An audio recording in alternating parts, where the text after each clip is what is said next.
Jay Blur, welcome to the show. Good morning, man. Thank you for having me. Of course. How's traffic this morning? Tough drive in?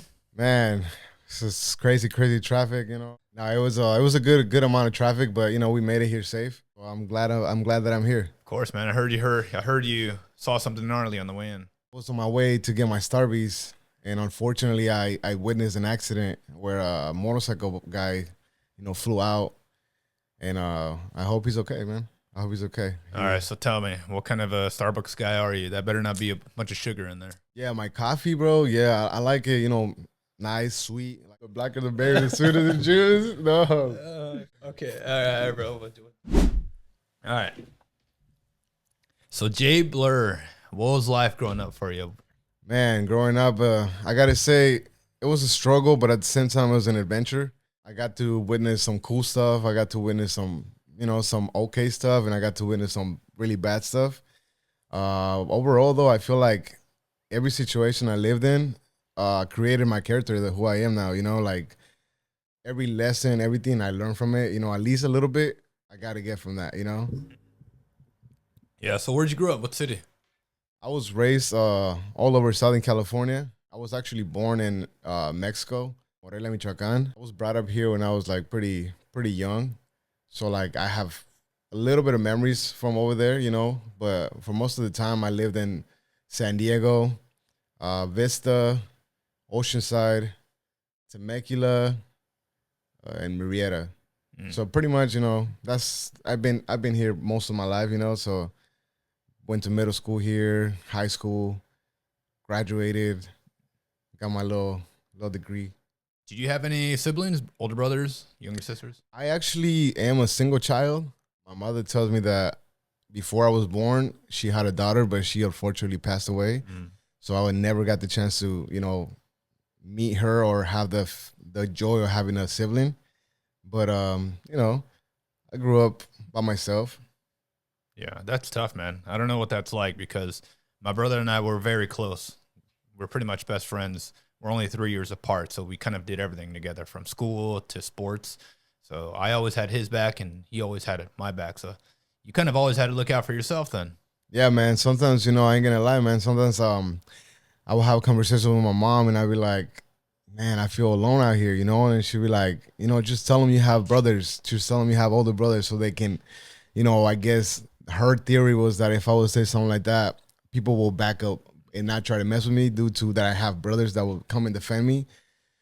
But me knowing that wasn't true will make me be like untrusty. Like I couldn't trust people, like I got to be more serious. I got to be more watching my back because if I had any issue with anybody, it was me who had to take care of it. Like I didn't have no brothers to look up to or like sisters or anybody. I do have a lot of cousins and they I'm pretty sure they'll have my back if I would hit them up. But, everybody has their house and everybody lives on their own. So I wouldn't see them every day, Do you get bullied a lot in school? Bully? Or were you the bully? I mean, I used to, a little bit of bullying only because I guess I didn't speak English well. So a lot of these people, will make fun of my language or make fun of the way that I would say certain words. Right now, to this day, I'm still learning. There's some words that might come out a little funny or sound funny and stuff, but that's not gonna stop me from trying to improve myself and be able to communicate with the world. Right. So my first day of school, I didn't know what to expect, so I was kind of showing up, and then once I realized that I couldn't communicate with the people around, it was when it hit me, when I realized that, it's real out here, like I'm hungry. How do I ask for food? So I'm literally standing in the middle of the school. I'm looking left, I'm looking right, or my both, like I'm looking both ways everywhere. And like I'm seeing people just walking everywhere. And I just don't know what to do. I'm like in the middle, froze, and like I don't know where some teacher asked me, hey, do you need help? I said, no English. She goes, oh, give me 1 second. Long story short, she brought some dude that speak English. His name is Gabriel. Shout out to Gabriel if you ever see this, bro. Appreciate you. He pretty much taught me how to order a cookie, how to order a sandwich, a Gatorade, the little basic stuff to survive during lunch. Yeah, that kind of helped me out a lot. But that story right there was probably like the one that really stick to me to always remember me that where I come from, you know, because it's been a struggle, man. It's been a struggle. Some people might look at me and they be like, man, that guy has everything. Man, that guy has the nicest shoes, or that guy this and that, but they just don't see what's behind the work, you know? Like they don't see how I got it. They just look at me and they be like, this guy thinks he's all that.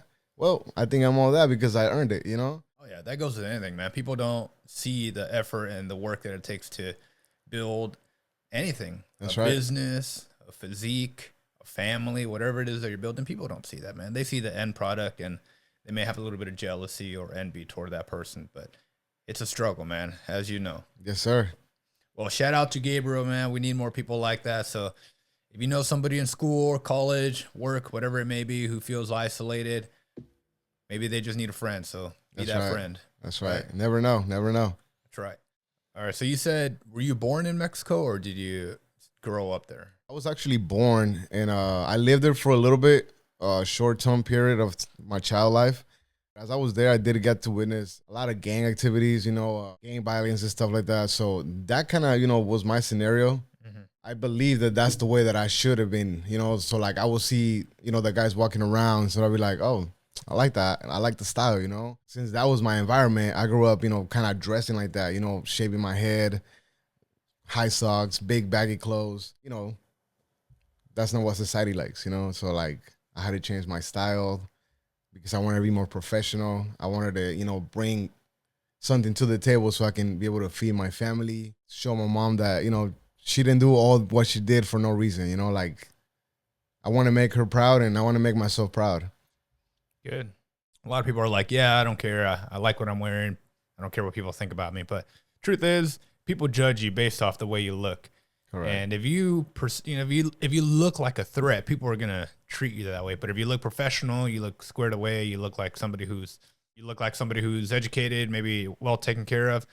Well, they're gonna treat you differently. So, That's and right. that'll play a difference whether you're going for a job interview or just hell, even in your dating life. So you're first generation here. You don't speak much English, and truly you're isolated, right? You got no brothers, no sisters. So what's that like in the workplace? What was your first job? My first job was dishwashing. I was 14 when I went to apply due to, you know, single mother, struggling. You know, I want to dress nice. I don't have money. She can't afford the clothes that I like. So it only makes me want to go get a job, you know? So I go and I asked this, you know, I went to this restaurant. The owner was some Korean guy. And I told him I needed a job. I lied to him. I told him I was 16. When then he asked me for my school permit, then I stayed frozen. I was like, oh, I didn't think I need that. So then, long story short, he knew that I was trying to, you know, do something with me, and I want to do something right. So he ended up, you know, giving me a job, paying me under the table, and little by little, you know, I started buying my own stuff, and I was getting the weight of myself off my mom's back. So yeah, you know, like now I was able to buy my shoes, my clothing, and yeah, but like dishwashing, man, was definitely a learning experience. It sucks. The water has to be like hot, where like it literally feels like when the water's hitting your skin, it's peeling like the layer of your skin. That's how hot it needs to be. So, anyways, I did that for a good amount of time. Most of my family has a background of restaurants, and I feel like I had to stop that. I feel like I had to change that because I didn't want my whole family and everybody to be a restaurant, cook, dishwasher. So I said, you know what? I don't want this for me. Like I don't want this for my family. I don't want this for the future. I don't even like working at restaurants. That made me, you know, step out the comfort zone, start looking out there, you know, little by little, you know, I started climbing up, got myself a job at T-Mobile. Then from T-Mobile, you know, I didn't like it, you know, because I was just eating behind the counter. I was getting super fat. I was feeling lazy. The money was right, but I was feeling lazy until then I realized that I needed to do something else, more active, something more, you know, that's gonna keep me moving. So I said, you know, why not look into construction? You know, most Mexicans do that. Why not? All right. Why not hop onto that? You know, It's in our genes, man. We're made for yeah, that. We got strong bodies. that's right. So then I said, you know what, let's do it. So I went, you know, did that.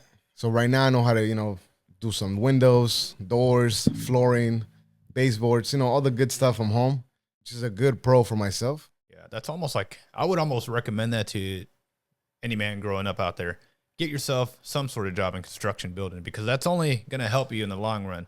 If you're 35 now, and you got your home, you got your kids, something breaks, You no got it. problem. I got this, sweetheart. Give me the hammer. I got it. That's No right. big deal, right? It's That's only right. going to help you. So I totally recommend it. That's right, man. No, yeah, definitely. It was definitely a good experience, and to this day, I still use it, man. Like anything breaks down at home, like you said, take care of that real quick. So now you're working construction.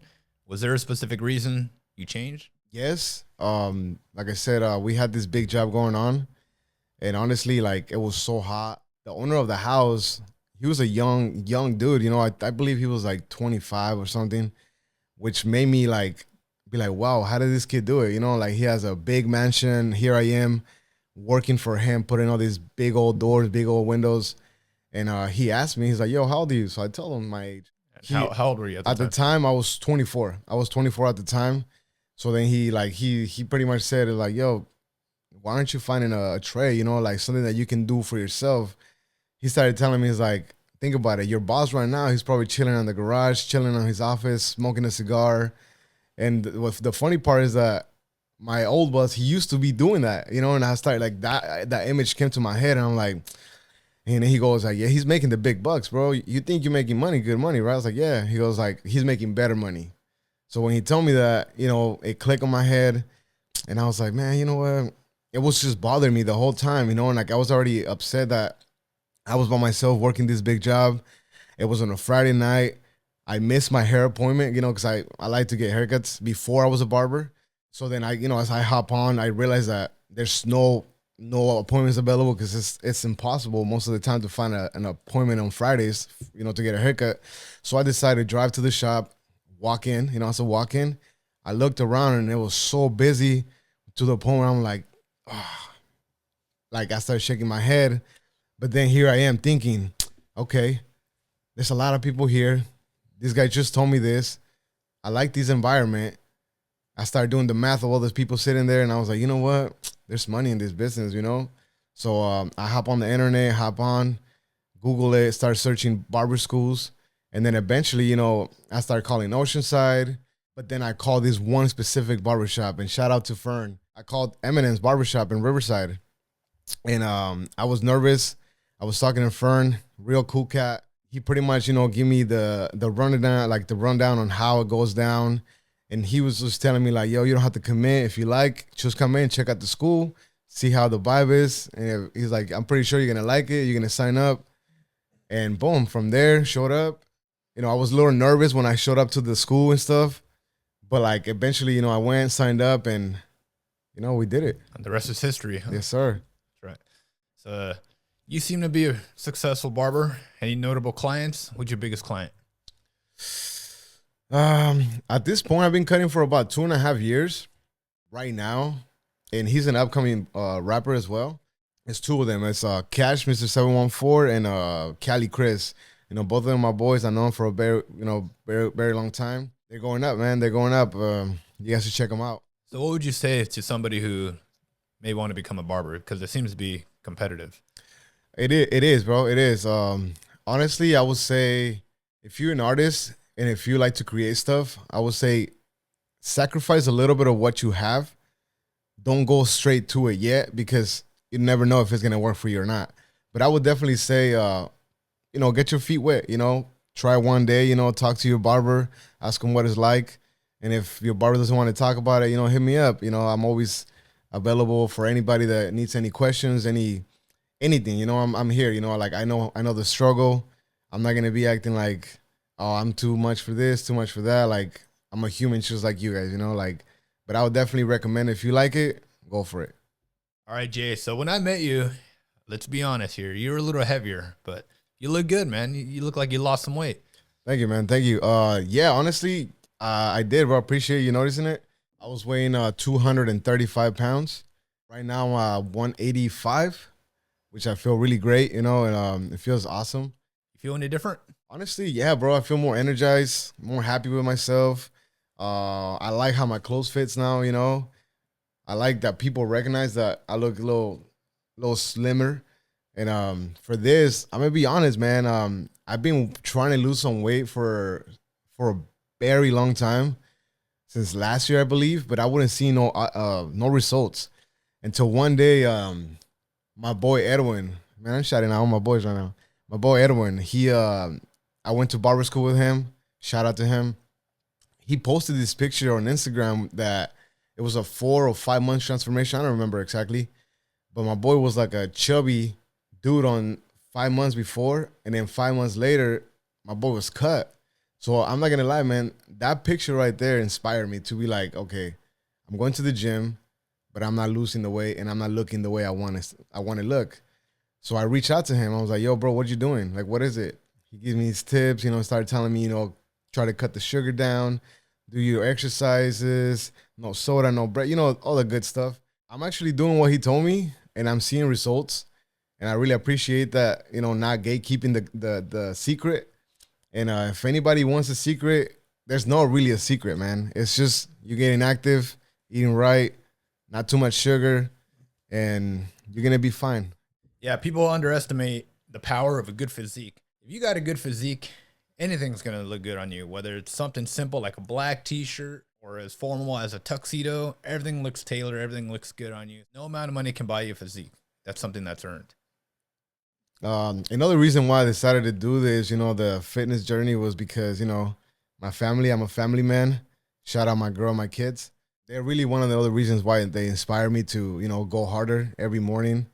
I want to be able to take care of them. If any threat is around, I'll be able to take care of that as well, be able to protect them and, be here for a while for them. If they need me, like as I mentioned, I grew up as a single child, no dad, and chose with my mom. So I know how hard it is to need a dad, like I want my son or my daughter to have a man to go be like, hey, what's this, and be able to answer the question as a man. Something I never had, which this is why I decided to, stay fit, be more healthy, eat better, All right, so Jay, we're about the same age, right? I'm 32. How old are you? 30. 30. Man, it feels like I was 21 yesterday. I don't even know where the years have gone by. It goes by so fast. And sometimes I think about this. Imagine if I would have put the amount of effort then that I do now. Where could I be? If I were 21 again, right? My testosterone's higher than it's ever been, right? I'm young. My body recovers fast. Like, where would I be in life? If I ditched the partying, if I ditched the drinking, if I actually ate good, I sometimes imagine where my life would be. So if you were 21 or 18 again, what would you tell your younger self? I think what I would tell myself, my younger self, will be, just to focus on yourself. Don't get caught up too much in friends because at the end of the day, everybody has a life to live and everybody will disappear. Everybody will be an adult eventually. Bills will come in. So you got to, yes, life, you got to have some fun. But at the same time, you got to remember that life is serious. Like this is not a GTA game, where you have extra lives or glitch monies and stuff like that. I think part of the reason why it took me a while to be, to be successful was because I was caught up being with friends, hitting me up, yo, let's go out this, let's go out that. And yeah, as when you're young, you want to party, you want to have all kinds of fun, and you don't really think about the future because you're living in the present, you live in the moment. But at the same time, I feel like if all my friends that I had at the time, we will flip that energy on going out, getting drunk, smoking and all that stuff, and flip it into creating something for the future, like thinking ahead of time, we will be in a better spot right now. It will be better for everybody, like all my crowd, but it's not too late for me or to anybody to try to be different, Don't try to follow the crowd. If you feel like something is not right, and it's not right, like your heart tells you. You might thinking about it like, yeah, it's right, but your heart is gonna tell you if it's right or wrong. Me, it was hard for me because, like I said, I was a single child, no brothers, no sisters. So for me, my friends were my brothers. They were the people I like to see the most because my mom was always working. And when they weren't around, I feel alone because now it's like me being alone again. And I hated that feeling. I hated the fact that I was alone. I hated the fact that I would have to ride alone. I guess loneliness it became part of my life because, again, the way I grew up. But friends definitely were a big part of my life and a reason why I wasn't successful at a younger age. But I would definitely say find the crowd that likes what you do. don't try to fit in. Like, just be yourself, and the people that are gonna, like you, they're gonna come to you. Eventually, whoever likes who you are, whoever likes your energy, they're gonna be around you. And if they don't like you, then you don't need those people around you. You eventually find the right people, and if you don't have to find the right people, you're gonna have your right family there for you. But just don't ever give up. Always remember on the positive stuff. When a negative thing comes in, look for the positive. That's the only thing you can do. Never just go back, always go forward. That's it. If I can add to that, I would say to the younger guys out there, don't be afraid to ditch the crowd, man. Find yourself some friends that are going to inspire you, they're going to motivate you, they're going to force you to grow. You have the friend that's constantly inviting you to go out, drink, party, smoke, whatever it is that you do. You're just wasting time, you're wasting effort. Put that effort into growing a business, changing your physique, getting your mind right. It's something that I wish I would have done earlier in life, so there's nothing bad comes out of that. A lot of bad can come from partying and whatever you're doing. So That's right.